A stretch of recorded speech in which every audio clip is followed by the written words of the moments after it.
Welcome back to another video. The next car that we're going to be reviewing at the EV Summit is the Nissan Leaf. Now, is this a 2022 or 21? It is 21. 22s are going to have some content enhancements, but not a redesign. So 22 is a soft look carryover, but the nice thing is every year we put more and more stuff standard in. So now on all of anything above the base model, you're going to be looking at things like Pro Pilot availability. Leaf's getting more content, lowering the price every year. I like that. As we told people years ago, mass production, and it's been true since the 1800s, equals a lowered price for better products. So we've been proving in 12 years that Leaf can have more content and be cheaper than the first Leaf. Yeah, no, I like that. And as I was listening to you talk earlier, it's kind of nice you're bringing this car down because, yeah, it's nice, like the Teslas are great and the Porsche and whatever, they're great. But I don't have $100,000 and I want to be better for the environment.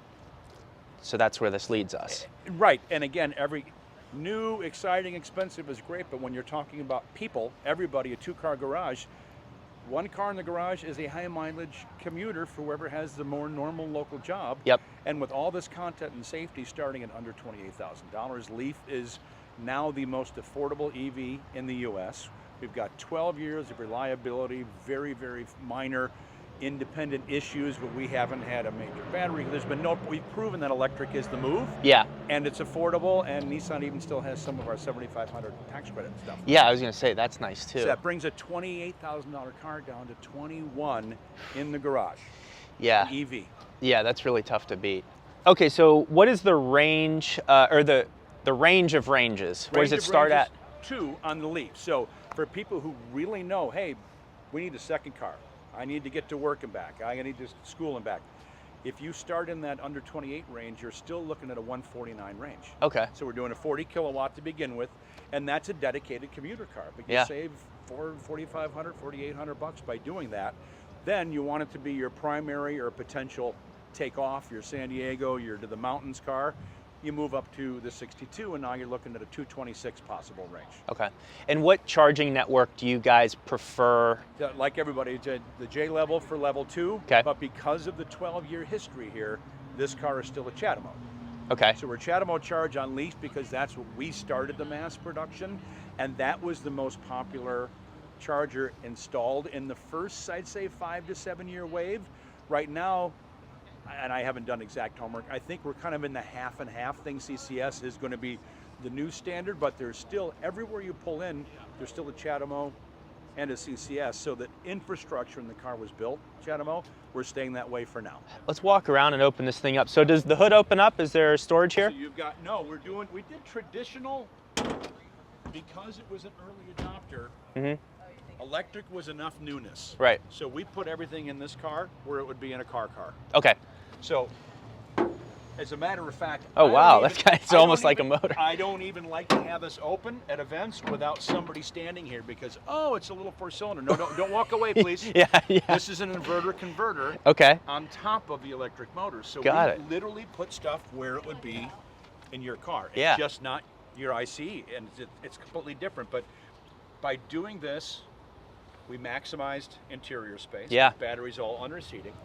Back is an extra deep storage unit because we're not hiding a second motor back there to come up with a frunk up front, because that's charming and all, but people are used to the luggage going in the back seat and the hatch.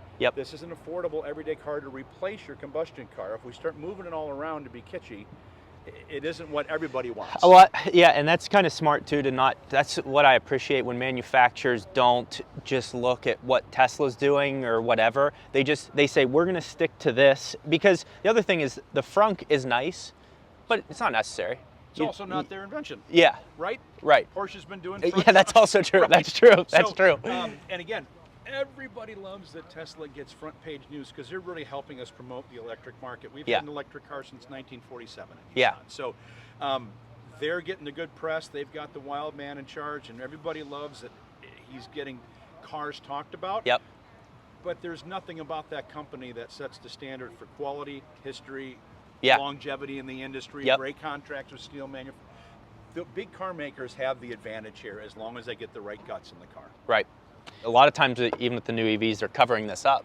No, we're leaving stuff. I mean, and we'll be going that direction. This is a very Simple approach to a very reliable electric car, and then you're charging. Oh, simply here, 110, 220, and then that's your CHAdeMO on the left. Nice. That's really cool. All right, so let's go to the interior of the car, see what interior space is like. The seats look beautiful. They are, yeah. This is Leaf Plus, so this is the higher range with the upgraded trim. Again, there is nothing Spartan about it. It just happens to be an affordable electric car. But yeah. It has been updated. We've redesigned the car once in its life already. We change the interior all the time. This is the best thing, e-pedal. It surprises me some people are releasing an electric car without an e-pedal, because that is the coolest, most unusual thing about driving an electric car. Is that single pedal driving? Single pedal driving. Okay, yeah. So, I mean, if you have that technology, how are you not making that? Because it's a standard even on the base model. Yeah. So, there's a cool factor, there's an easy factor. You don't think two-pedal driving exhausts you until you don't have to do it. Right, The single pedal driving not only is fun and a challenge to learn how to make it work best, it's going to give you even better range. Because anytime you let the motor slow you down, you're regenerating. But things like that, the single lane ProPilot for us, which is gravity on the wheel, but the car's doing its own driving, soft turns, stopping in traffic, restarting up, and then we're launching 2.0 in the Aria. Oh, nice. Multi-lane, semi-autonomous, hands off.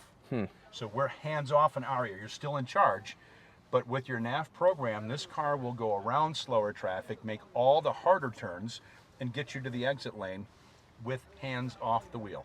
Nice. And so we're seeing Leaf is still our high volume. We're over 500,000 globally, so it's the best-selling single nameplate electric. There's ProPilot 1, there's ProPilot 2. Right.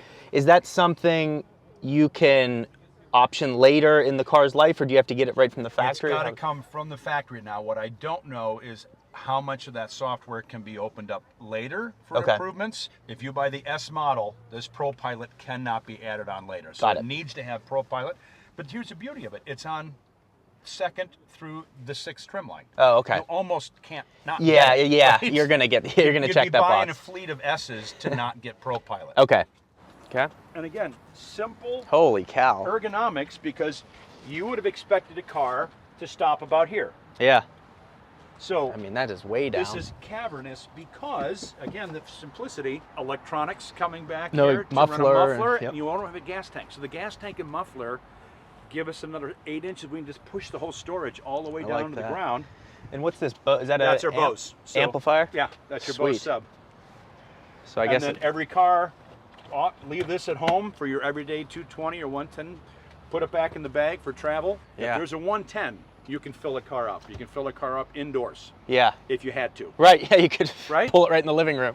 But there are charging opportunities where there aren't even gas stations, and that's what's in people's head. They have it the wrong way. Yeah. There are no charging stations in my town, and I say, well, and then I get out PlugShare and show them 30. I didn't know it because they're expecting new real estate. Yeah. They're not going to buy real estate. They're going to drill a hole in an existing parking lot and put a charger in. It's simple. We've had a great time with this car, and I can't wait to see what the next Leaf is going to be. It could be another newer design of a 4-door hatch. The Leaf could become a new, smaller crossover, because what Nissan's clearly tried to do is offer electric in the most popular style of car. Yes. Some companies are coming from the outside. They're going to go pickup truck or $180,000 2-seat sports car. Yeah. Nissan's a family brand. Yeah. So we want every next electric to be in a high volume sales market. You have the GTR. You don't need to do anything. Right, You've got it. So when this launched, a 4-door hatch was the top selling style of car in the US. Yeah. Now it's a compact or mid-size crossover. Our Aria coming up. Perfect. Compact platform, mid-size interior, higher performance all-wheel drive crossover. I even like the detail, and this is a weird detail, but like the floor mats are plush. It's plush. Take a look at that floor mat. Wave. It's kind of an organic thing. The front and rear, they match. I mean, it's a simple thing, but just a nice touch. The seats are really comfortable. A lot of space in this thing, and like you said, the car just makes sense. Well, Ken, thank you for your time. I appreciate it. Yeah, pleasure. No, it was awesome. Glad to be here. Yeah, it was good to hear you take it through the story, because it's interesting to hear that roadmap. And I was on the tour with the pre-production Leaf here, Hawaii, before there were any cars, and I have heard everything that somebody thinks is wrong about an electric car. I've heard all of it. And there's an answer. There's an answer that there's nothing wrong with it. Just like everybody was ready to find the flaw with an intelligent key fob. There aren't any. There are only benefits. But we're designed to say, but what if? Right. Right. Doubt what if everything. I run out of electricity? What if you run out of gas? It's harder to run on electricity when there's a number this big in front of you versus a little orange light saying charge me. It's easier not to run out. There's no drawbacks. There's none. No, it's awesome. Well, I hope you guys enjoyed that video. Please like if you haven't already. I mean, if you're this far in the video, Ken's given you all this time and you haven't dropped a like, that's offensive to me. So please drop a like on the video, subscribe to the channel if you haven't already.